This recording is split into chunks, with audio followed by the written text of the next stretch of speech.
रमजान मेहरबान रमजान मेहरबान रमजान मेहरबान रमजान मेहरबान रमजान मेहरबान रमजान मेहरबान बोलो रमजान मेहरबान रमजान मेहरबान रमजान मेहरबान रमजान मेहरबान रमजान मेहरबान रमजान मेहरबान रहमतर मगफिरत नाज़त निये एलो माहे रमजान रहमतर मगफिरत नाज़त निये एलो माहे रमजान रमजान मेहरबान रमजान मेहरबान रमजान मेहरबान रमजान मेहरबान रमजान मेहरबान रमजान मेहरबान रमजान मेहरबान रमजान मेहरबान ताराबी सागारी इफ्तारीते जोराई मुमिनेरी प्राण ताराबी सागारी इफ्तारीते जोराई मुमिनेरी प्राण रमजान मेहरबान रमजान मेहरबान रमजान मेहरबान रमजान मेहरबान अल्लाहुम्मा सल्ले मोहब्बत नहीं मौलाना मुहम्मद वाला अली सय्यदना जिक्र कर ला इलाहा लाहो ला इलाहा जबान खुले ला इलाहा ভালো লাগে লা ইলাহা মধুর সুরে লা ইলাহা হাসবি রব্বি জাল্লাল্লাহ পড়েন হাসবি हो माफी कल्बी गैरुल्लाह नूर मुहम्मद सल्लल्लाहु ला इलाहा ला हो ला इलाहा हो ला इलाहा कल्बे धक्का ला इलाहा अल्लाह छाड़ा माबूद नहीं नबीजी छाड़ा ओ पाई नहीं बोलो अल्लाह छाड़ा আমার নবীজি ছাড়া বান্ধব নাই ওই নবীকে পাইতে হইলে ওই নবীকে পাইতে হইলে পীর মুর্শিদের দয়া চাই লা ইলাহা লাহো লা ইলাহা বন্ধু নামাজ রোজা চাই রহ না কেহ মা বাবার খেদমত চাই রহ না আমার নবীর দুরূদ হইল না আমার নবীর দুরূদ আমার নবীজি তোমায় ভুলবে না লা ইলাহা লা যিকর লা ইলাহা লা ইলাহা ইল্লাল্লাহ মুহাম্মাদুর রাসূলুল্লাহ সাল্লাল্লাহু আলাইহি ওয়াসাল্লাম। আসুন বাবারা, বন্ধুরা, মাহে রমজান মাসে জীবনের গুনাহ মাফের আশায় আমার আল্লাহ তাআলারে খুশি করার জন্য মুহাব্বতের আওয়াজে চক্ষুটা বন্ধ করে দিয়ে একটু আল্লাহ তাআলারে স্মরণ করি। জবান খুলে আমার আল্লাহকে ডাক দিবেন, এমনভাবে ডাক দিবেন যেন আমার আল্লাহ আপনার আমার জীবনের গুনাহগুলো ক্ষমা ক্ষমা করে দেয়। মোহাব্বতের আওয়াজে জবান খুলে জোরে জোরে জিকির করেন আল্লাহ আল্লাহ আল্লাহ আল্লাহ আল্লাহ আল্লাহ আল্লাহ আল্লাহ আল্লাহ আল্লাহ আল্লাহ আমার জায়গা হবে নি আমার মরা লাশের লাইগা মসজিদের পাশে আমার কবর দিও কইরা আমার জায়গা হবে নি মাশাআল্লাহ আল্লাহ আল্লাহ জবানটা খুইলা আল্লাহ রে আল্লাহর ডাকলে শরম নাই জবান খুলে আমার জায়গা হবে নি আমার মোরা লাশের লাইগা মসজিদের পাশে আমার কবর দিও কইরা আমার জায়গা হবে নি মারহাবা আল্লাহ আল্লাহ জগৎ বাসী রে আমি যেই দিন যাব মারা দুনিয়া ছাড়িয়া গায়ের জামা কাপড় সবই নিবা রে কলিয়া সাদা মার্কিন কাপড় মাই সাদা মার্কিন কাপড় মাই দিবা রে পরাইয়া আমার জায়গা হবে নি মাশাআল্লাহ আল্লাহ আল্লাহ জবান খুলে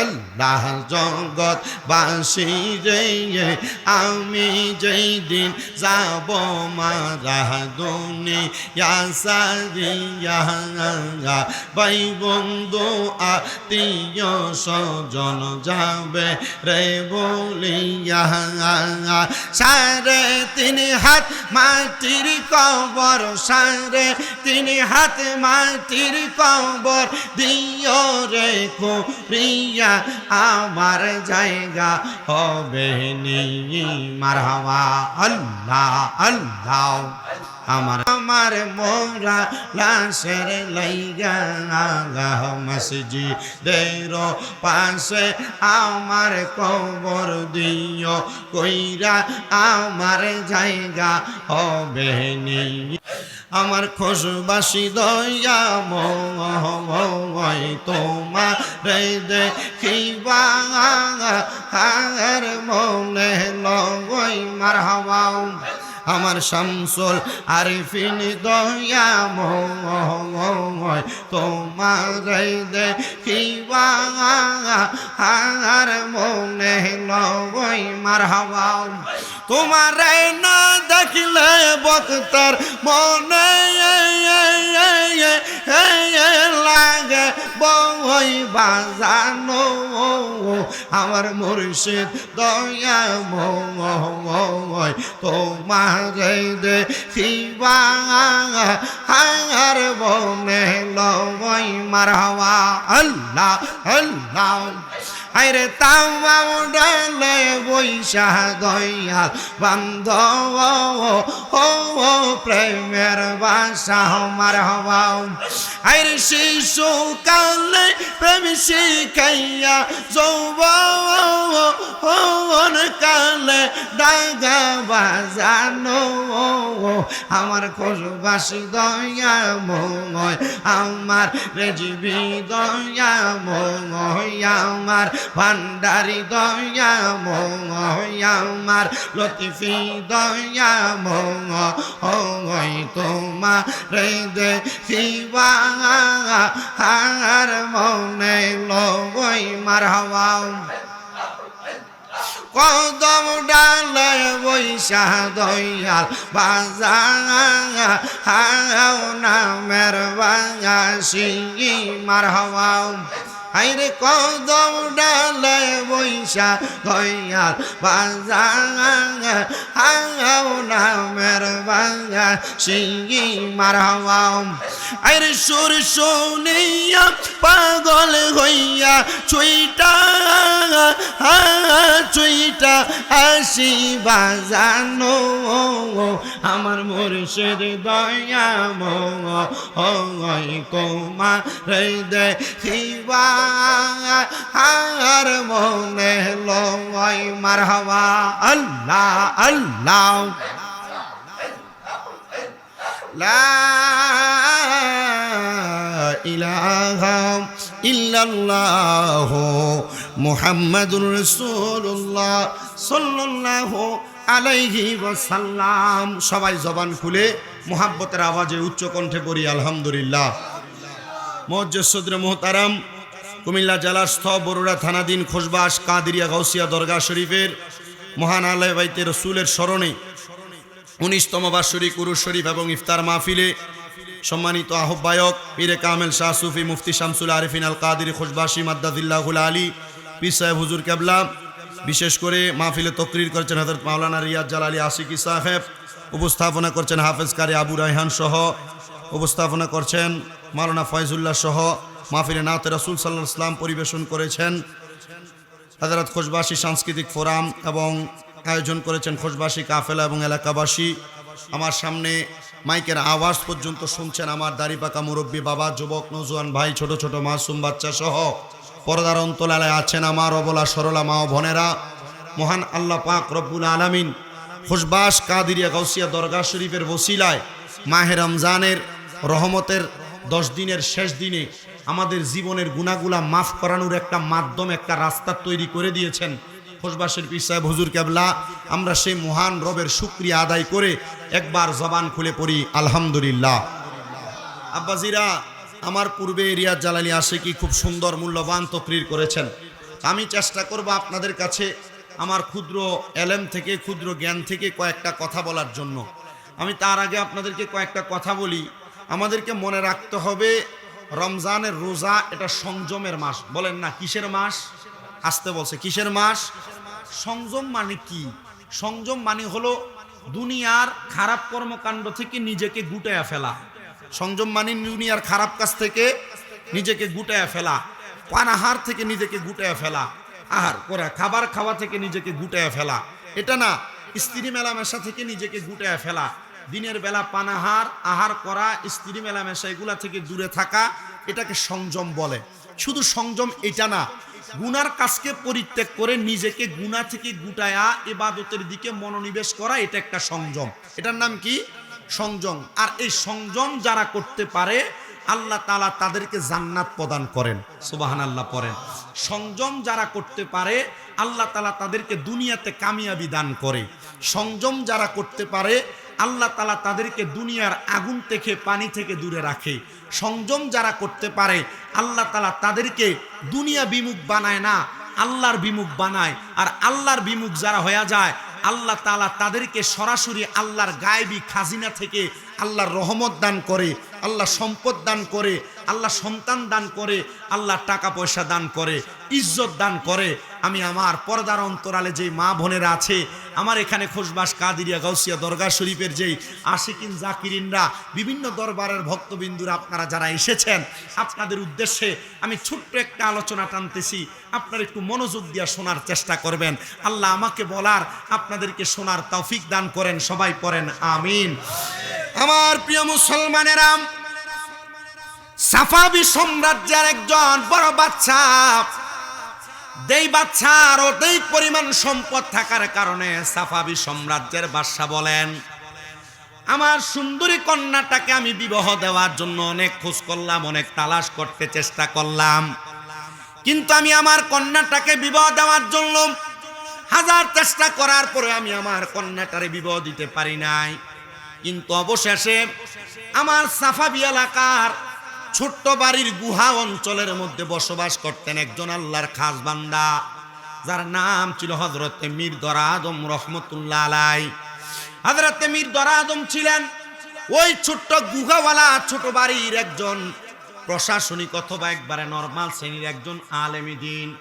মনে রাখবেন মুসলমান, আমাদের সমাজে পারিবারিকভাবে, আমাদের সমাজে সামাজিকভাবে আগে অনেক বাড়ি বাড়ি, প্রত্যেক বাড়ি বাড়ি লজিং মাস্টার রাখা হইতো। কার আলেম ছোট মানুষ হিসেবে লজিং মাস্টার রেখেছেন। আর ওই সাফাবির সম্রাট ডাক দিয়া বলেন, জগতের মানুষ, আমি আমার ওই সুন্দরী রূপবতী কন্যাটাকে ওই সাফাবি এলাকার গুহার ছোট্ট আলেমের কাছে আমি আমার কন্যাটারে বিবাহ দিলাম। এবার ওই ছোট্ট আলেম মির্দরা আদম রহমতুল্লাহ আলাই উনি বলেন, আমি যখন সাফাবি সম্রাটের সুন্দর কন্যাটাকে বিবাহ করলাম, আমার এলাকার সব মানুষ প্রশ্ন করে, ওগো মির্দরা আদম, আপনি যে সাফাবি সম্রাটের সুন্দর কন্যাটাকে বিবাহ করলেন, এমন কোন ক্ষমতার কারণে, এমন কোন পাওয়ারের কারণে, এমন কোন ইজ্জতের কারণে আপনি সম্রাটের সুন্দর রূপসী মেয়েটাকে বিবাহ করতে পারলেন? উনি বলেন, আমার একমাত্র সংযম আত্মমর্যাদা রক্ষা করার কারণে আল্লাহ তাআলা আমার কপালে একজন সম্রাটের কন্যাকে বিবাহ করার ক্ষমতা আমারে দান করেছে। মির্দরা আদম রাহমাতুল্লাহ আলাই, এমন কি ক্ষমতা যেটার কারণে তুমি সাফাবি সম্রাটের কন্যাকে বিবাহ করলা? উনি বলেন, একদিন গভীর রজনী হয়ে গেছে, ওই সাফাবি সম্রাট তার সুন্দরী কন্যাকে অন্য রাজ্যের কালো একজন যুবরাজের সঙ্গে বিবাহ দিয়ে দিবে। আর আমি মির্দরা আদম আমার ঘরের মধ্যে কিতাব মোতালা করতেছি, পড়ালেখা করতেছি। এমন টাইমে আমি তাকায় দেখলাম সাফাবি সম্রাটের কন্যাটা দৌড়ায় আমার ঘরের মধ্যে প্রবেশ করেছে। আমার ঘরে যখন প্রবেশ করলাম, আমি আমার ঘরের আগুনের মশালের দিকে একবার তাকাই, আর সাফাবি সম্রাটের কন্যার চেহারার দিকে একবার তাকাই। আমি কম্পেয়ার করে দেখলাম, সাফাবি সম্রাটের কন্যার চেহারা এত সুন্দর, এত নুরানি, আমার ঘরের মশালের আলো তার চেহারার সৌন্দর্যের কাছে একবারে বৃথা। আমি যখন আমার ঘরে মেয়েটাকে দেখলাম, আমি বললাম, এ সাফাবি সম্রাটের কন্যা, তুমি যে আমার ঘরের মধ্যে এমন ভাবে আগমন করলা, তুমি একজন রূপবতী সুন্দরী মহিলা, তুমি আমার ঘরে প্রবেশ করার কারণে মানুষ আমার মিথ্যা অপবাদ দিবে, মানুষ আমার জানাখুর বলবে, মানুষ আমার নারীর সাথে অবৈধ সম্পর্কে মেলামেশা করনেওয়ালা বলবে। যাও যাও যাও, তুমি বের হয়ে যাও। এবার ওই সাফাবি সম্রাটের মেয়ে আমার একটা হাদিস শোনায়, লা ইয়ারহামুল্লাহু মান লা ইয়ারহামুন নাস। মির্দরা আদম, আপনি এলাকার একজন বুজুর্গ চাক্ষুষ আলেম, আপনি কি হাদিসের আমল করবেন না? আল্লাহর নবীরা বলেছেন, যেই ব্যক্তি মানুষের প্রতি দয়া করে না, আমার আল্লাহ তাআলা তার প্রতি দয়া করে না। সাফাবি সম্রাটের মেয়ে এই কথা বলার সাথে সাথে মির্দরা আদম ডাক দিয়ে বলে, হ্যাঁ মহিলা, তাহলে তুমি আমার ঘরের মধ্যে অবস্থান করো। মেয়েটা ঘরে অবস্থান করে, কিন্তু এত সুন্দরী নারী একটা ঘরের মধ্যে গভীর রজনীতে একটা যুবকের সঙ্গে যদি অবস্থান করে, তার নজর বাজে ভাবে, খারাপ ভাবে মেয়েটার দিকে পড়বে, এটাই স্বাভাবিক কথা। মির্দরা আদম বলেন, জগতের মানুষ, আমার চেহারা, আমার নজর যখন ওই মহিলাটার, ওই মেয়েটার দিকে পড়ল, আমি দেখলাম আমার নফস আমাকে ধোঁকা দেওয়ার চেষ্টা করতেছে।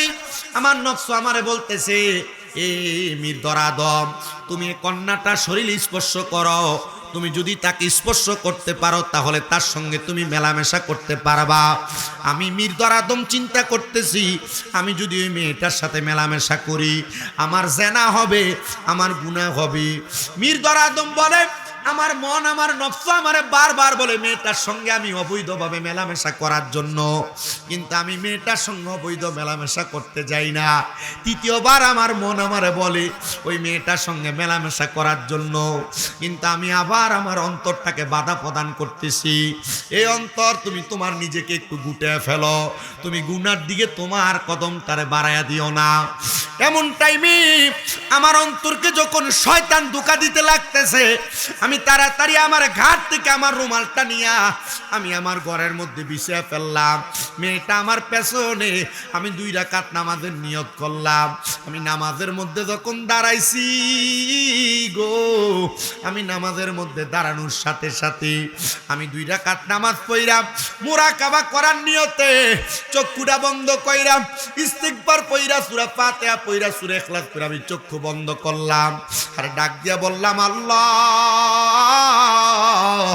গভীর রজনীতে এলেম অর্জন করার সময়, মুরাকাবার সময় তুমি আমারে কোন মুসিবতের মধ্যে ফালাইলা।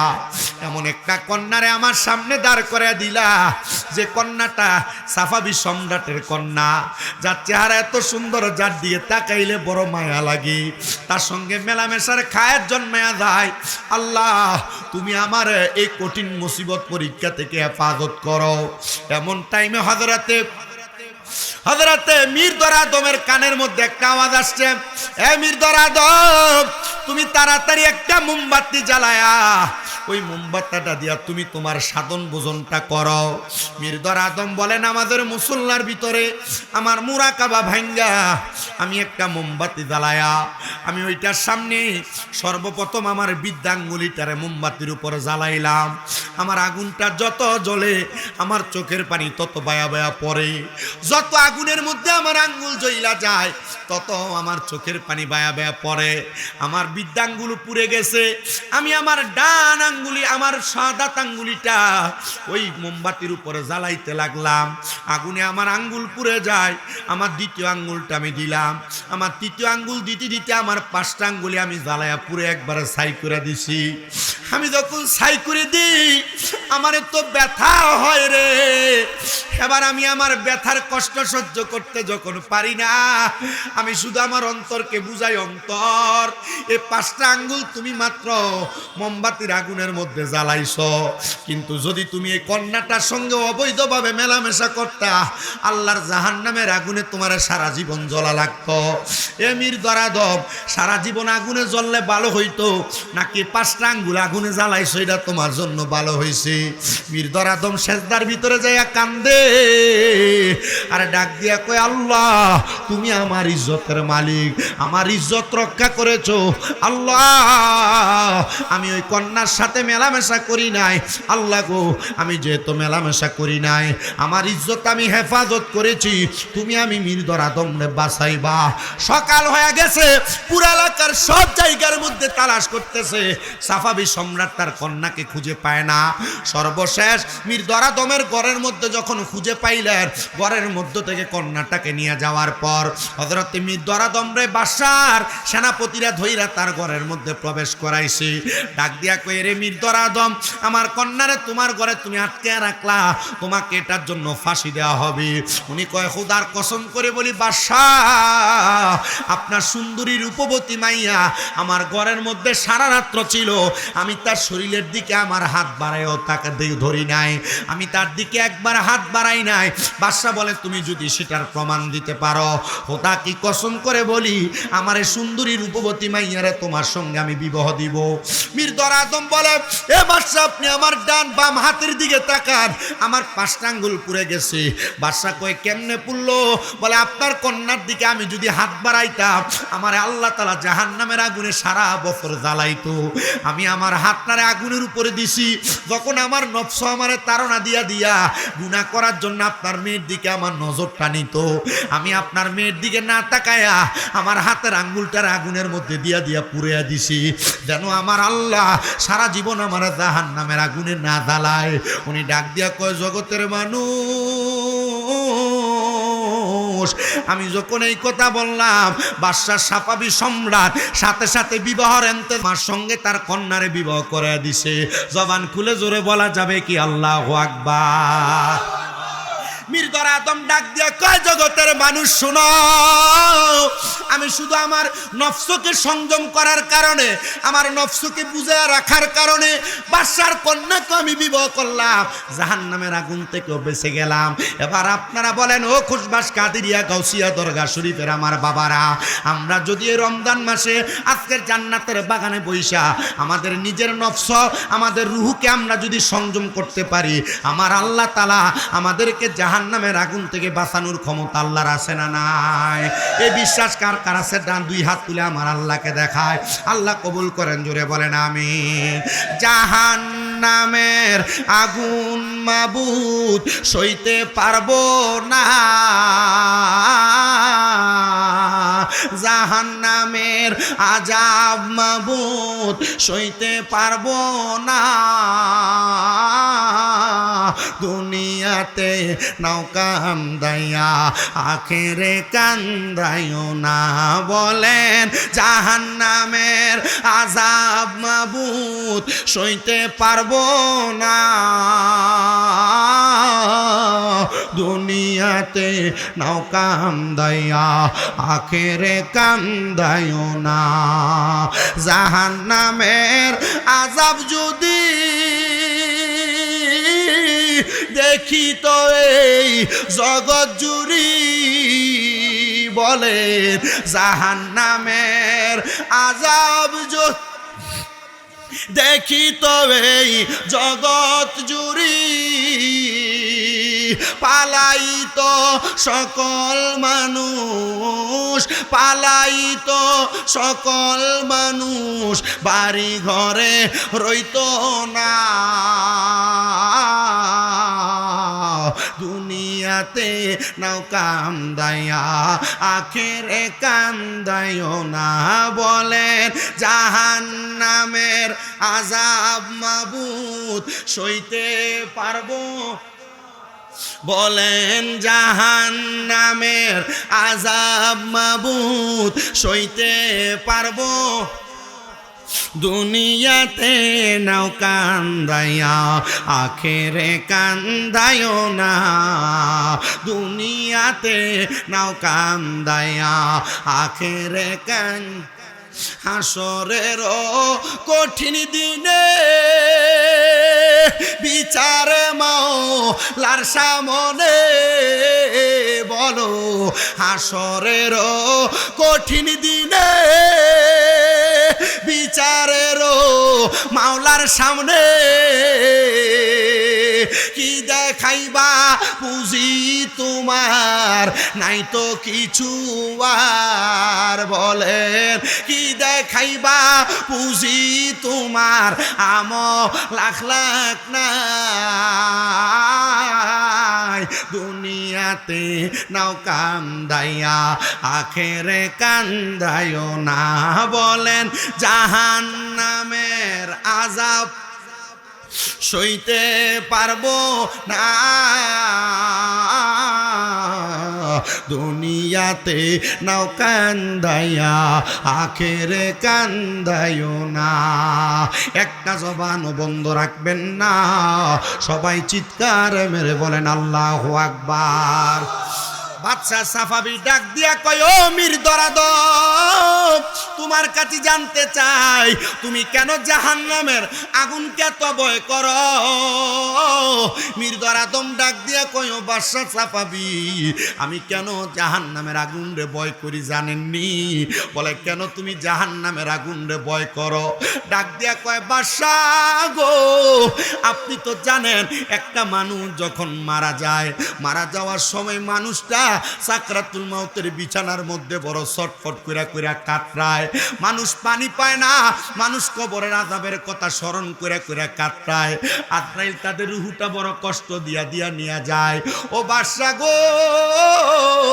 মানুষ যখন এমন ভাবে কাতরায় মানুষ কত কেন এমন ভাবে কাতরায় জানেননি মানুষ চিন্তা করে তার কবরটা কেমন হবে মানুষ চিন্তা করবে তার হাসরটা কেমন হবে মানুষ চিন্তা করে তার ফুলসেরাতটা কেমন হবে বাদশা সাফাবি ডাক দিয়া কয় মীর দরাদম তুমি তাহলে কবরের ব্যাপারে কি চিন্তা করলা মীর দরাদম ডাক দিয়া কয় আমি চিন্তা করেছি কবরে যখন আমি যাব আমি আমার আল্লাহর কাঠগড়ার মধ্যে যখন প্রশ্নের শিকার হয়ে যাব আমার যখন প্রশ্ন করবে মান রাব্বুকা ওয়া মান দীনুকা ওয়া মান নাবিয়ুকা আমি কোনো জবাব দিতে পারবো কিনা এটা নিয়ে আমি সব সময় আফসোস করি আমি আবার চিন্তা করি কবর থেকে আমার যখন হাসরের ময়দানে নিব বাদশা সাফাবি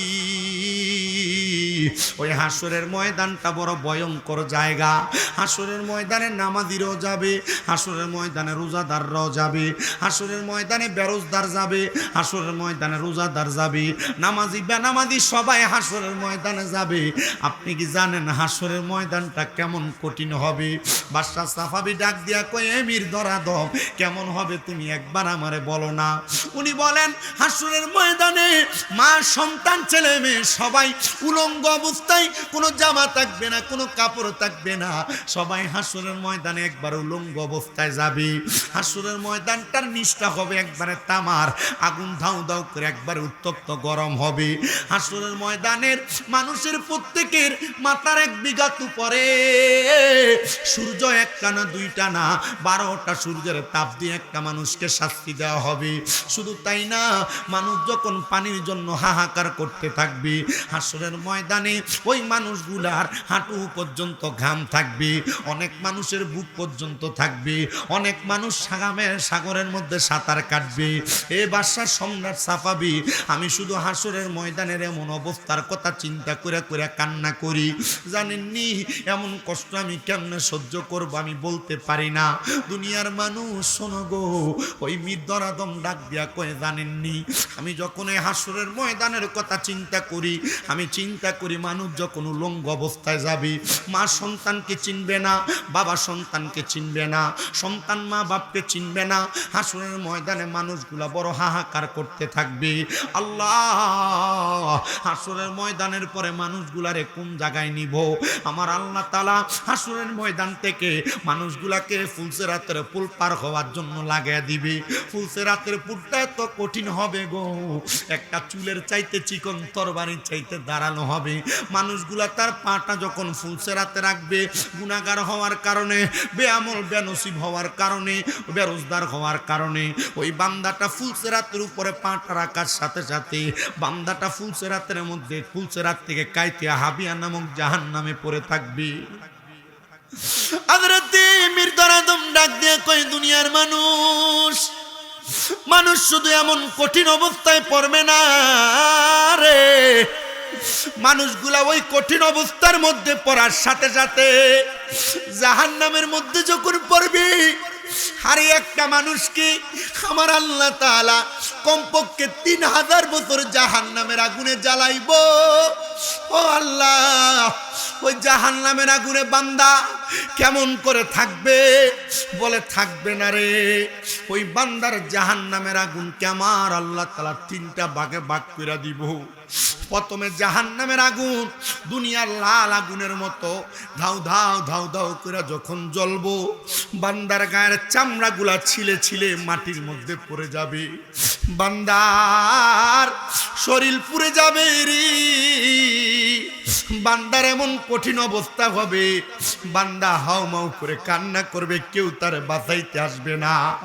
ওই বান্দার দেহ যখন পুড়ে যাবে 1000 বছর, ওই বান্দা কি এমন পুরা অবস্থায় থাকবে? কয় না।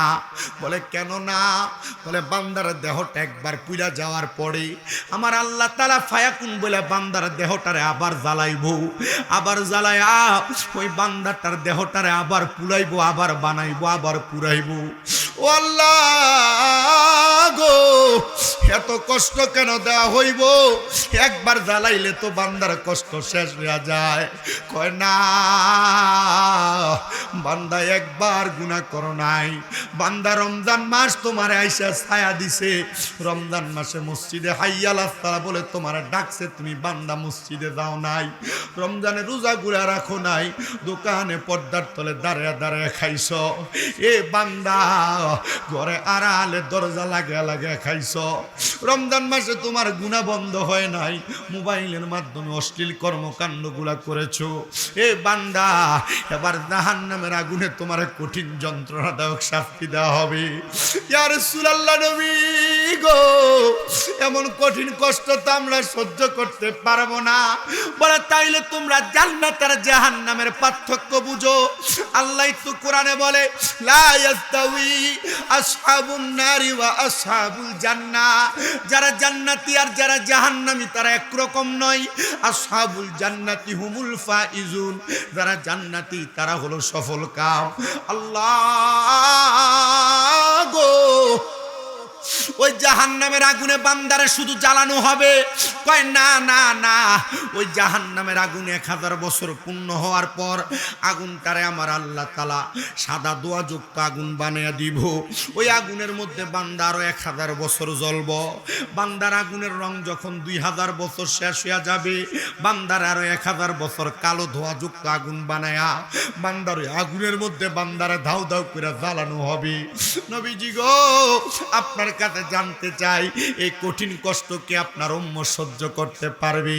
আমার নবী কই, উম্মত, যদি তুমি তোমার নিজের নফসকে হেফাজত করো, আমি তরিকতের যত নফস, তরিকতের যত ইবাদতের কথা পড়লাম, আমি পড়তে পড়তে দেখলাম তারা তরিকত গ্রহণ করে, এরা যদি তাদের নফসটারে হেফাজত করতে পারে তাহলে তারা দুনিয়া আখিরাতে কামিয়াব হয়ে যায়। ও তরিকতের পাগলেরা, খুশবাস দরবারের ভক্তরা, আমি সবার কাছে আবদার জানাই, আগে নিজের নফসটারে হেফাজত করো, দেখবা তোমার দিন দুনিয়া সব হাসিল হয়ে যাবে, দেখবা তোমার দিন দুনিয়া সব কামিয়াব হয়ে যাবে। কারণ নফস হেফাজত করতে পারলে গুনাহ করতে মন চাইবে না। ওরে তরিকতের আমল করে কত বাই গেল উপরে গো, আমায় রাইখো শুনো জরে মুর্শিদা মারা মল নাই বলো, আমায় রাইখো শুনো জরে মুর্শিদা মারা মল নাই। খুশবাসী চান হয় না যে বদনাম, মুর্শিদ চান হয় না যে বদনাম। বলো আল্লাহ রাসূল পাইতে আমি বায়াত হইলাম, বলেন আল্লাহ রাসূল পাই বায়াত হইলাম, মুর্শিদ চার হয় না যে বদনাম, শামসুল চার হয় না যে বদনাম। আরে তুমি যেদিন যাবে চলে আমাকে রাইখো সাথেতে গো মুর্শিদ, তুমি যেদিন যাবে চলে আমাকে রাইখো সঙ্গে তে গো, আমায় রাইখো শুনো জরে বাজানা মারা মল নাই, বলে না আমায় রাইখো শুনো জরে বাজানা মারা মল নাই। আরে ফিনচান হয় না যে বদনাম, মুর্শিদ চান হয় না যে বদনাম, বলেন আল্লাহ রাসূল পাইতে আমি বায়াত হইলাম, বলেন আল্লাহ রাসূল পাইতে আমি বায়াত হইলাম, মুর্শিদ চান হয় না যে বদনাম, মুর্শিদ চান। আমার মুসলমানেরা শুনো, অন্তরের কান লাগে শুনো, আরেকটা কারগুজারি শোনায়। আমাদের দেশে দেখবেন রমজান মাস আসলে বহু টাকাওয়ালারা পয়সাওয়ালারা রমজান মাসে তারা উমরা করতে মক্কায় চলে যায়, রমজান মাসে তারা মদিনা জিয়ারত করার জন্য চলে যায়, কিন্তু তার এলাকার গরিব দুঃখীরা না খায়া খায়া থাকে। আপনারা বলেন এমন অবস্থা বাংলাদেশে আছে না নাই? এ বাবা শুনো, রমজান মাসে এলাকার গরিব দুঃখীর দিকে নজর না দিয়া তুমি মক্কা মদিনা যায় হজ করবা, খোদার কসম তোমার এলাকার মানুষ যদি না খায়া থাকে তাহলে তোমার মক্কা মদিনা যায় হজ করার কোনো দাম হবে না। ওরে হজ করিতে মক্কায় যায়া খরচ করলি যেই টাকা, ওই টাকা গরিবকে দিলে গরিবই থাকি তো কেডা। হজ করিতে মক্কায় যায়া খরচ করলি যেই টাকা, ওই টাকা গরিবকে দিলে গরিবই থাকি তো কেডা। কেউ যায় টাকার গুমানে, কেউ যাই দেশে ভ্রমণে, কেউ যাই টাকার গরমে, কেউ যাই দেশে ভ্রমণে। হাইরে ধনীরা যায় ধনের টানে আনিতে সোনা দানা, শুধু খাইলে নামাজ হবে না ও মন জানো না, গোশ খাইলে নামাজ হবে না। জোরে কোন ঠিক কিনা? সুদের টাকা ঘুষের টাকা খায় মক্কা মদিনা যায় হজ করবে, আবার মক্কা মদিনা টাকা পয়সার মালিক হয়ে যায় হজ করবে। এলাকার গরিব দুঃখীরা না খায়া খায়া মরবে। খোদা কি কসম করে বলি রে বাবা, এদের মক্কা মদিনা যায় হজ করা আর বাড়ির কাছে টাকা পয়সাগুলো পুকুরে ঢাইলে দেওয়া একই রকম কথা কন্যা ঠিক কিনা? এ বাবা শুনো, ইমাম খামিনি রহমতুল্লাহ আলাইহি উনি ছোট্ট একটা ঘটনা উল্লেখ করেছে। ইমাম খামিনি বলে, আমার একটা ছাত্র ছিল যার নাম খুজায়মা। ওই খুজায়মা রহমতুল্লাহ আলাইহি উনি মক্কায় যাবে হজ করার জন্য, কিন্তু খুজায়মা যে স্ত্রীটাকে বিবাহ করেছে ওই স্ত্রী ছিল ইরানের পূর্ব অঞ্চলের সবচাইতে সুন্দরী মহিলা। খুজায়মা ডাক দিয়া কয়, জগতের মানুষ, আমার সুন্দরী স্ত্রীটারে আমি কার কাছে রাইখা যাব হজ করার জন্য? আমি এলাকার সব মানুষকে বললাম, ও এলাকার মানুষ, তোমরা কেউ কি পারবা আমার স্ত্রীটারে আমানত হিসেবে রাখার জন্য? এলাকার কেউ রাজি হয় না, কিন্তু খুজায়মার একজন সাথী ভাই ছিল, সে ডাক দিয়া কয়, খুজায়মা তুমি যদি চাও তাহলে তোমার স্ত্রীটারে আমার বাড়িতে রাইখা যাইতে পারো। খুজায়মা কয়, আল্লাহ, ও আল্লাহ, আমি আমার স্ত্রীকে রাইখা যাওয়ার মতো একটা মানুষ পাইলাম। ওনার কাছে ওনার স্ত্রীটা রাইখা খুজায়মা চলে গেলেন হজ করার জন্য। হজ করে 6 মাস পরে খুজায়মা তার বাড়িতে ফিরে আসছে। বাড়িতে আইসা ওনার দোস্তের বাড়িতে যা ডাক দিয়া কয়, এ দোস্তর পরিবার তোমরা কই? আমার সুন্দরী রূপবতী স্ত্রীকে আমাকে ফেরত দাও। বাড়ির 4-5 জন মহিলা এসে ডাক দিয়া কয়, ও খুজায়মা, তোমার স্ত্রীকে তো আমরা অনুমতি ছাড়া দিতে পারবো না। বলে, আমার স্ত্রী আমি নিয়ে যাব। কার অনুমতি লাগবে? বলে, তোমার দোস্ত যিনি বাড়ির মালিক তার অনুমতি লাগবে। বলে, আমার দোস্ত কোথায়? বলে, তোমার দোস্ত তো এখান থেকে চলে গেছেন সামদেশে। বলে, আমি সামদেশে রওনা করলাম। খুজায়মা বলে, সামদেশে যাইয়া আমার দোস্তের কাছ থেকে লিখিত একটা অনুমতি নিয়া আমি বাড়ির মহিলাদের কাছে প্রদান করলাম। এ মহিলারা নাও নাও নাও, খুজায় আমার দোস্ত একটা চিঠি দিয়া দিছে, এই চিঠিটা দেখা তুমি আমার স্ত্রীকে আমাকে দিয়া দাও। এবার দোস্তর কাছ থেকে স্ত্রীটা যখন নিয়ে আসলেন, ডাক দিয়া কয়, আমার দোস্ত 6 মাসের জন্য কোথায় গেল? আমি এনে গেলাম হজ করার জন্য। দোস্ত ডাক দিয়া কয়, বন্ধুরে, আমি অন্য কোনো কোথাও যাই নাই। আমি তোমার স্ত্রীকে যখন আমার ঘরে প্রবেশ করাইছি, তখন আমি আমার ঘরের মধ্যে প্রবেশ করা আমার জন্য হারাম হয়ে গেছে।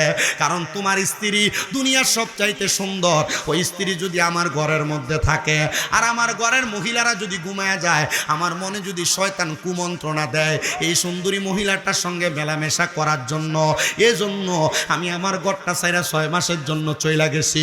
নাও তোমার স্ত্রী, তোমার আমানত তোমারে বুঝাইয়া দিলাম। আমার ঘরের মহিলারা তোমার স্ত্রীকে সুন্দর করে আদর যত্ন করেছে। ও বন্ধু, তুমি তোমার স্ত্রীকে বুঝা পাইছো? বলে, হ্যাঁ পাইছি। এবারে ডাক দিয়া কয়, এ দুনিয়ার মানুষ, আমি আমার দুনিয়ার টাকা পয়সা ধন সম্পদ বাড়ি গাড়ি সব রাইখা গেলাম। আমার বাড়ি গাড়িগুলা দুনিয়ার মানুষ আত্মসাৎ করার চেষ্টা করেছে, কিন্তু আমার স্ত্রীকে যে বন্ধুর কাছে রেখে গেলাম, আমার বন্ধু আমার স্ত্রীকে আত্মসাৎ করবে দূরের কথা, তার চেহারার দিকেও ফিরে তাকায় নাই। আমি বললাম, এ দোস্ত গো, আমার স্ত্রীকে আমাকে ফেরত দেওয়ার কারণে আমি আমার পুরা রাজপ্রাসাদ সম্পদ আমি তোমারে দিয়া দিলাম। বলে, কেন কেন এত সম্পদ আমারে দিলা? বলে, একমাত্র আমার স্ত্রীকে 6 মাস তুমি হেফাজতে রাখার কারণে। দোস্ত ডাক দিয়া কয়, এ খুজায়মা, আমি এত সম্পদ নিতে পারবো না। বলে, কেন রে, কেন নিতে পারবা না? বলে, আমার যত সম্পদ হবে এই সম্পদের হিসাব তো আমি খোদার কাছে দেওয়া লাগবো। আপনারা কোন খোসবাসের বাবারা, খোসবাস দরগার বাবারা, আপনারা বলেন দুনিয়াতে 2 তলা 3 তলা 4 তলা 5 তলা বিল্ডিং এর মালিক, 1 কানি 2 কানি 3 কানি সম্পদের মালিক আর অল্প একটু সম্পদের মালিক, আপনারা কোন 2 রকমের মানুষের হিসাব কি এক রকম না 2 রকম? আসতে কইছে কোন না এক রকম না 2 রকম? 2 তলা বিল্ডিং এর মালিকের হিসাব আর বাড়ির টিনের ঘরের মালিকের হিসাব কি এক রকম না 2 রকম? 5 তলার মালিকের হিসাব আর বেড়ার ঘরের মালিকের হিসাব কি এক রকম না 2 রকম? বলে, হুজুর কেমনে 2 রকম একটু বোঝা দেন। খুজায়মা ডাক দিয়া কয়, দোস্তরি, দুনিয়ার কোন সাধারণ মানুষকে যদি আমি বলতাম তাহলে সাধারণ মানুষ আমার সম্পদ নিয়ে যাইতো, আমার বাড়ি নিয়ে যাইতো, কিন্তু তুমি কেন আমার সম্পদ আর বাড়ি নিয়ে যাও নাই? ডাক দিয়া কয়, আমি আমার মাওলার কাছে হিসাব দিতে পারবো না, এজন্য না আমি তোমার বাড়ি গাড়ি সম্পদ কোনো কিছু নিয়ে যাই না। ও দোস্ত, তুমি আমার একবার বলো কেন তুমি আমার হিসাব দেওয়ার কারণে তুমি আমার বাড়ি গাড়ি সম্পদ নিয়ে যাও নাই? তিনি ডাক দিয়া কয়, একটা মাত্র কারণে আমি তোমার সম্পদ বাড়ি গাড়ি নিয়ে যাই নাই, আমার মাওলার কাছে আমি হিসাব দিতে পারবো না। এবার আপনারা বলেন, আমরা যে যত সম্পদের মালিক আছি, আমার মাওলার কাছে হিসাব দেওয়ার দরকার আছে না নাই? এখন হিসাব দিবেন কেমনে? হিসাব আসেনি আপনার কাছে, কথা কয় না আসেনি বাবা।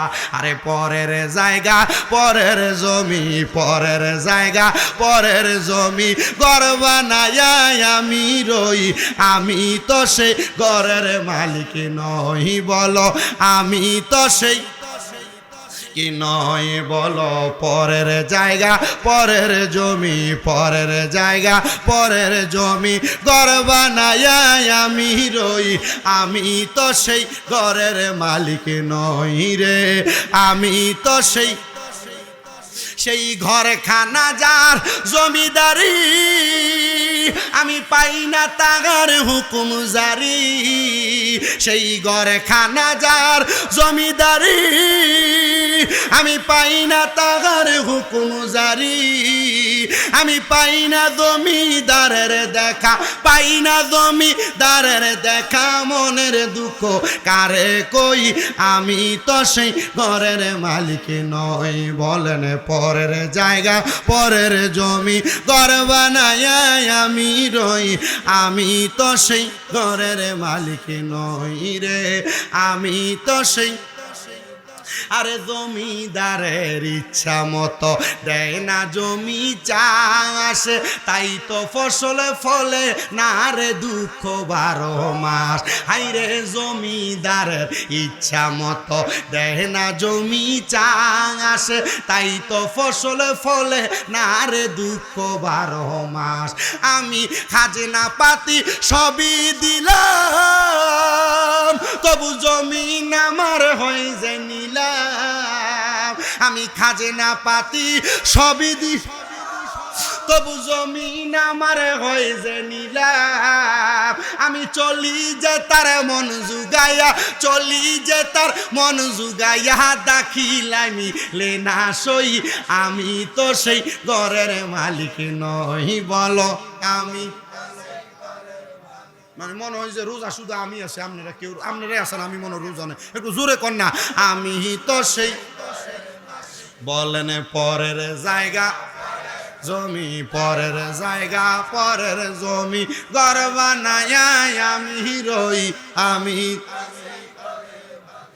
একটা বিশ্বাস করেন, আমি ওই হুজুরের সামনে যখন বসা অজু করে ঘরে ঢুকান, আমি মনে করছি আরে মনে মাইকটা ধরলে 10 মিনিট পরে পানি 30টা ধরবো, মানে আমার গলা দিয়ে দিই মাহফিলের সিজনে যে আওয়াজ হয় এই আওয়াজ যাইতেছে।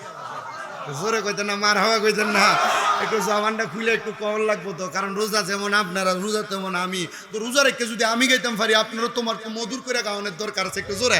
পরের জায়গা পরের জমি, পরের জায়গা জমি, ঘর বানায়া আমি রই, আমি তো সেই নই রে, আমি তো সেই জমিদারের ইচ্ছা মতো দেয় না জমি চাষ, তাই তো ফসল ফলে না রে দুঃখ 12। আমি খাজনা পাতি সবই দিলাম, তবু জমিন আমার হয় যে নিলাম, আমি খাজনা পাতি সবই, তবু জমিন আমার হয় যে নিলাম, আমি চলি যে তার মন জুগাইয়া, চলি যে তার মন জুগাইয়া, দাখিলামি লেনা সই, আমি তো সেই ঘরের মালিক নই রে, আমি। বলেন পরের জায়গা পরের জমি, পরের জায়গা জমি, ঘর জোরে রই, আমি তো সেই। তাহলে বলেন ধন সম্পত্তি, আমি যে জায়গায় থাকি এই জায়গা আমার বাবার, আমার বাবা পাইছে দাদার কাছে, দাদা পাইছে বড় বাবার কাছে, বড় বাবা পাইছে ফৈদ দাদার কাছে, ফৈদ দাদা পাইছে সই দাদার কাছে, এমনভাবে এরপরে আর জানি না, এমনভাবে ধারাবাহিক ওয়ারিশের সম্পদ পাইছে, কথা কন্যা ঠিক কিনা? আর কেউ যদি কামাই রুজি করে নিজেরা সম্পদ বাড়ায় এটা তার বিষয়। হুজাইমা ডাক দিয়া কয় বন্ধু আমার বাড়িটা যদি দুনিয়ার কোনো পাবলিকরে দিতাম, পাবলিক আমার জমি দখল করে নিয়ে যাইতো, তোমারে আমার বাসায় দিতে চাইলাম, তুমি তো আমার বাসায় নেও না, কেন নেও না? ও হুজাইমা তুমি কেন নেও না একটাবার বলো না। উনি ডাক দিয়া কয় তোমার সব বক্তরারে ডাক দাও। সব বক্তরারে ডাক দিছে, বক্তরা একসাথে হইছে। ডাক দিয়া কয় বক্তরা এবার তোমরা আমার সামনে দাঁড়ায়া আমারে বলো তোমরা কি আমার কথাগুলা শুনবা? বলে হ্যাঁ শুনবো। ডাক দিয়া কয় এ আমার দোস্ত তোমার সবচাইতে কাছের একজন মানুষে ডাক দাও। ডাক দিছে কাছের মানুষে, ডাক দিয়া কয় নাও তোমার আমি কি দাও থাক এডি ফোলাইন মানুষ এরাই দুষ্টামি করিস না। তোরা তো রোজা নাই, অন বেড়া রোজা অবস্থা একটা শটকানা মেরে দিবি, কিটা করবি? হাতিস না। রোজা বড় কঠিন জিনিস, রোজা বড় সাহারি তারাবিদ কঠিন, রোজা আরো বড় কঠিন জিনিস। ইফতার দেয়ার চাইতে বড় কঠিন, ইফতারের চাইতে বড়। আমার লগের এক হুজুর এক ইফতারের ঘটনা কইছে, আমার তো নিজের হুইন না।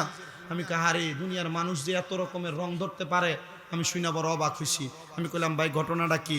আমারে কয় আমি আসরের নামাজ ফিরা এক ইফতার মাহফিলে যাইতেছি, যাইতে দেখি একবারে দাড়ি ফাইকে গেছে গা, একটা মুরব্বী মানুষ সাদা পাঞ্জাবি পরা, মাথা টুপিও, এবার ক্ষেতের ঠিক দুইটা ক্ষেত ফারিয়া লাইলদার মাঝখানে দাঁড়ায় দাঁড়ায় বিড়িটার এমনি মুখ করে দইরা টাইনা টাইনা খাইতেছে। দাড়ি কি আছে না নাই? এমন বহুত মুরব্বী দেখবেন রমজান মাসে একবারে দাড়ি ফাইকে গেছে, এটা রোজা রাখে না, কারণ রোজার মাসাইলে এর গ্যাস্ট্রিক বাইরে জায়গায়। কথা কয় না তো ঠিক কিনা? রোজার মাসাইলে ডায়াবেটিস বাইরে জায়গায়। আরে জিঙ্গেলে কাকা আপনি রোজার হয় না কিলে ডায়াবেটিস রে গ্যাস্ট্রিক গ্যাস্ট্রিক কথা কয় না, কথা কয় না। আছে না নাই? আছে না নাই? হুজুরে আমার কয় যে বেটা দেখলাম এ বেটা এই বিড়ি খাইতে খাইতে খাইয়া বেটা আস্তে করে আবার আমি ইফতার মাহফিলে গেলাম। এখন ইফতার মাহফিলে যে ঢুইকা আমি বইয়া দেখি একবার সামনে আমার সামনাটা দিয়ে বেড়াটাই বইয়া দিচ্ছি। আমি এবার ইফতার করার পরে যখন আমু এবার লাগে দাঁড়াই রয়েছি, এবার আমি হাতে করে লইয়া লইয়া যখন নিরালা এসে মেরজি গেলাম, কাকা বয়সটা তো মাশাআল্লাহ কম হইছে না, দাড়িও ফাইকে গেছে গা, সাদা সুন্দর পাঞ্জাবি টুপি লাগাইছেন, এ রোজাটা তো রাখছেন না, কিন্তু ইফতারও তো সামনে আইছেন, এটা কি ঠিক হইলো? তো হুজুর এটা কিতা কইলেন আপনি? ইয়া আল্লাহ যদি আমার জিগায় যে রোজাটা না রাখতে পারছিস না, ইফতারটা করতে পারছিস না, হুজুরে আল্লাহ আগে সামনের কাতারে গেছি ইফতারটা করবার লাগিয়া। আমি কইছি আরে এমন জাতের কত দুষ্ট বেড়াইত সমাজে আছে, বয়স বহুত একবার হয়ে গেছে গা, এটা রমজান মাস আইছে, আগে ডাইনে চা বামে চা সাইয়া আগে দেখিয়া পদ্মাটা এমনি তোলা দিয়ে দোকানটার ভিতর বিখ্যাত খোঁজবাস বাজারে। কথা কয় না? আসেনি? এমন বহুত বেড়াইতেছে বাড়ি ঘরে। আমার মা বোনের কাছে এখন যদি আমি খুশবাসের প্রত্যেকটা ঘরে ঘরে বেডিদের কাছে যাই, বেডিতে কব হুজুর বিশ্বাস করেন এবার এমনি দেখতে দেওয়া যায় ভালো মানুষ, এবার আমি এবার লেগে দুপুরবেলা লেগে ভাত না রানলে হ্যাঁ আমার মা বাপ তুলে গালি দেয়, রমজান মাসও চায় না, বউয়েদের গালাগালি করে ভাত খাওয়ানোর লেগে। এমন বেড়াই তার বেডিয়ে তো সমাজে আসেনি? সি কোন সি একটু শরম নাই, লজ্জা নাই? কেমন রমজান মাসে বউডার কাছে তোরা বাদ খুঁজস? আরে বেটা কুত্তো তো প্রস্রাব করার সময় দেখবেন একটা বালা ওয়াল টু হয়, বালা একটা গাছ টু হয়, বালা একটা দেয়াল টু হয়, দেখবেন আলগি দিয়ে সেই জায়গার ভিতরে প্রস্রাব করে। আর এই বেড়াই যেটি এটি রোজা রাখে না, এটি আগে ডাইনে চা বামে চা হোটেলে এটা যারে হোক। কথা কয় না? আছে না নাই? আল্লাহ এমন নালতের জীবন থেকে আমাদেরকে আপনি হেফাজত করেন, কোন আমিন। বাদশাহ হযরতে খুজাইমা বলেন, মনে আসেনি ওয়াজ দেখেন আব্বাজি, আমি ওয়াজ যদি গোলাইলাম আমার নিজের কষ্ট হইব, ওয়াজ একটু মনোযোগ দিয়ে শুনলেন। বাদশাহ খুজাইমা বলেন তুমি তোমার একজন কাছের বন্ধুকে ডাক দাও। ডাক দিছেন কাছের বন্ধুকে, বলে তুমি আবার তোমার একজন সেনাপতিরে ডাক দাও। ডাক দিছেন সেনাপতিরে, সেনাপতি এবং কাছের বন্ধুরে ডাক দিয়া ওই দোস্তটা হাতের মধ্যে একটা 500 দিরহামের নোট নিলেন, আর হাতের মধ্যে একটা 5 দিরহামের আদলি নিলেন। নিয়ে সেনাপতিরে ডাক দিয়া কয় সেনাপতি এই নো তোমার আমি 500 দিরহাম দিলাম। আর দোস্তরে ডাক দিয়া কয় দোস্ত নাও তোমারে 5 দিরহাম দিলাম। একজনরে দিছে কত? জোরে কয় না? একজনরে দিছে কত? আরেকজনরে দিছে কত? একজনরে 5 দিরহাম, আরেকজনরে 500 দিরহাম। ডাক দিয়ে কই যাও তোমরা আগামীকালকে আসরের নামাজের পরে তোমরা তোমাদের 5 দিরহাম আর 500 দিরহামের হিসাব আমার কাছে দিবা। এবার তারা যখন চলে যায়, যখন চলে গেলেন, একজন যখন আগমন করলেন, আগমন করার সাথে সাথে পরের দিন আসরের সময় পুরা ইরানের পূর্বাঞ্চলের মানুষ হযরতে বাদশা খুজাইমার বাড়ির সামনে দাঁড়ায় গেছে। বাদশা খুজাইমার বাড়ির সামনে দাঁড়ানোর সাথে সাথে মানুষ জিজ্ঞাসা করে, ও বাদশা, আমাদেরকে কি দেখানোর জন্য তুমি এখানে হাজির করলা? বলে, গতকালকে যার কাছে 500 দিরহাম আর 5 দিরহাম দিলাম তোমরা সামনে, এটা আমার কাছে রাখিনি। আমি যাওয়ার পথে একটা ফকির দেখে ফকিরের কাছে 5 দিরহাম দিয়ে দিছি। এটা বলে লাভ দিয়া নামছে। 5 দিরহামের হিসাব দিতে সময় কি কম লাগছে না বেশি? এবার ডাক দিয়ে কই, ও সেনাপতি, তুমি তোমার 500 দিরহামের হিসাব এ তাওয়ার উপরে দাঁড়ায়া দাও। সেনাপতি ওই তাওয়ার উপরে দাঁড়ায়া হিসাব দিবে দূরের কথা, হিসাব দেওয়ার আগে কান্না শুরু করে দিছে। ডাক দিয়ে কয়, বাদশা খুজাইমা, আমি কেমনে 500 দিরহামের হিসাব দিব? আমি আমার 500 দিরহাম দিয়া দামি গোশত কিনা খাইছি, পোলাও বানায়া খাইছি, দামি জামা কাপড় লাগাইছি। এই হিসাব যদি আমি গরম তাওয়ার উপরে দাঁড়াইয়া দেই, আমার পায়ের তলা জ্বলে যাবে, আমার পায়ের তলাতে গোশত থাকবে না। আমি এটার উপরে দাঁড়াইয়া দাঁড়ায় হিসাব দিতে পারবো না। বাদশা খুজাইমা ডাক দিয়ে কয়, এ দুনিয়ার মানুষ, আমি এই জন্য আমার দোস্তের সম্পদগুলা নেই নাই।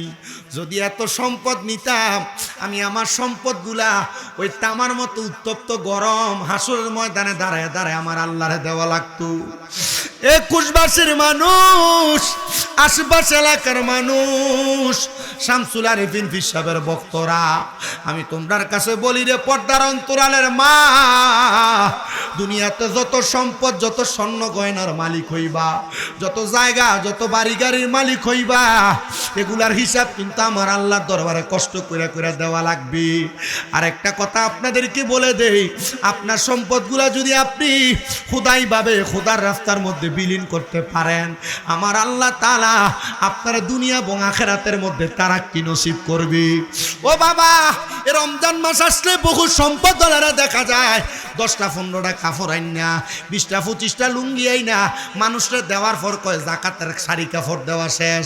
আপনারা বলেন বাবা, আমি জাস্টিফাই করে দেখলাম, সোনার বাংলাদেশের সম্পদওয়ালারা যদি হিসাব করে করে জাকাত দিত, খোদার কসম 3 বছর ঠিক মতো জাকাত দিলে বাংলাদেশে একটা ফকির আর মিসকিনও থাকতো না। কথা কন্যা ঠিক কিনা? আরো জোরে কন্যা ঠিক কিনা? এ বাবা, আমি আপনাদের সবার কাছে আবদার জানাই, শুধু এইটা না, বাংলাদেশে এমন অনেক ঘটনা আছে যারা মাত্র 50টা কাপড় আর 50টা লুঙ্গি না মানুষের দেয়, জাকাত দেওয়া শেষ। কথা কয় আছে না এমন? জাকাত দেওয়া শেষ। আচ্ছা, শাড়ি আর কাপড় দিয়া জাকাত যে দেয়, আমি হিসাব মিলিয়ে দেখলাম যে বহুত মানুষে কাপড় কিনে নিয়ে একবার ফিরে দোয়া দিলে কাপড়ের মেয়াদ শেষ। যে লুঙ্গি দেয়, এ লুঙ্গি একবার দোয়া দিলে লুঙ্গির মেয়াদ শেষ। কথা কয় না ঠিক কিনা?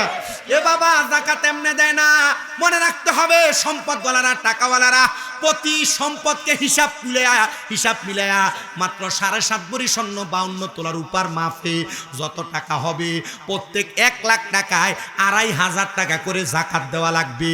যদি আপনার কোটি কোটি টাকা থাকে, প্রতি 1 লাখ টাকায় 2,500 করে জাকাত দিলে খবর নিয়ে দেখা যায় বহু মানুষের উপরে 5, 7 লাখ, 10 লাখ, 15 লাখ টাকা জাকাত আসে, কিন্তু জাকাত দেয় না।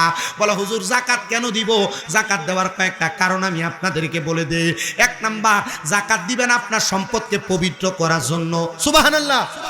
আমরা ওযু করলে, গোসল করলে আমাদের গাও যেমন পবিত্র হয়, আমরা জাকাত দিলে তেমন ভাবে আমাদের সম্পদ পবিত্র হবে। আমরা সম্পদের জাকাত দিব। বলে, হুজুর কেমন করে? আরে বাবা, শুধু সম্পদ পবিত্র হয় না, আল্লাহর নবী কয় জাকাত দেওয়ার কারণে আল্লাহ তাআলা সম্পদকে নিরাপদ রাখে। জোরে কোন সুবহানাল্লাহ।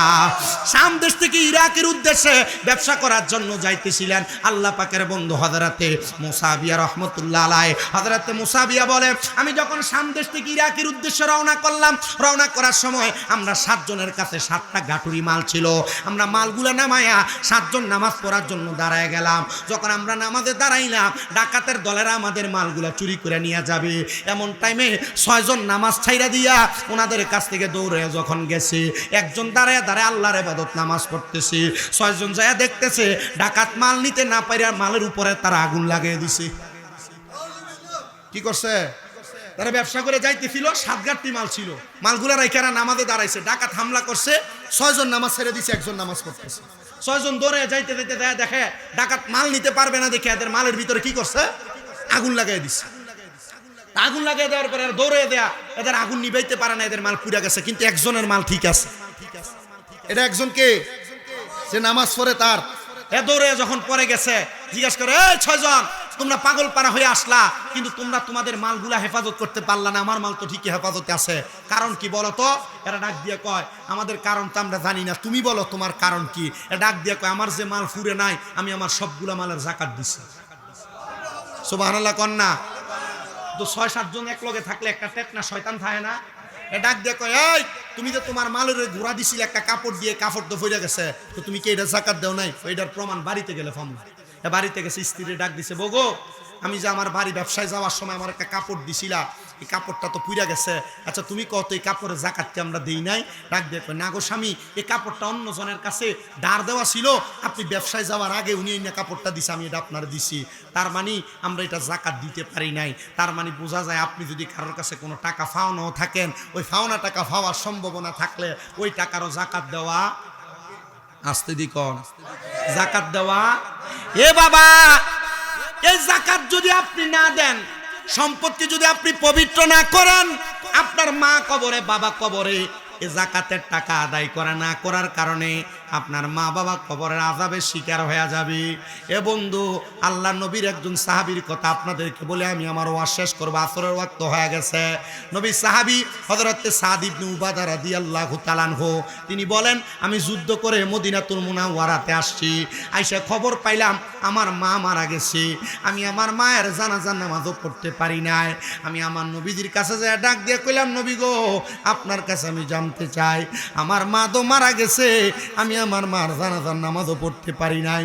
নবীজি, আমার মা আমার অনেক সম্পদ দিয়া গেছে, অনেক জায়গা জমি দিয়া গেছে, নবী গো, আমি কি আমার মায়ের জানাজা যেহেতু পড়তে পারি নাই, আমার মায়ের জন্য কোনো কিছু করতে পারবো কিনা? আমার নবী ডাক দিয়া কয়, সাদ ইবনে উবাদা, তুমি তোমার মায়ের জন্য আল্লাহর রাস্তায় সদকা করো। সাদ ইবনে উবাদা ডাক দিয়া কয়, ইয়া রাসূলুল্লাহ, আপনি সাক্ষী থাকেন গো নবী, আমার একটা খেজুরের বাগান আছে, ওই খেজুরের বাগানটা আমি আমার মায়ের জন্য আল্লাহর রাস্তায় সদকা করে দিলাম। ধরে কোন সুবহানাল্লাহ।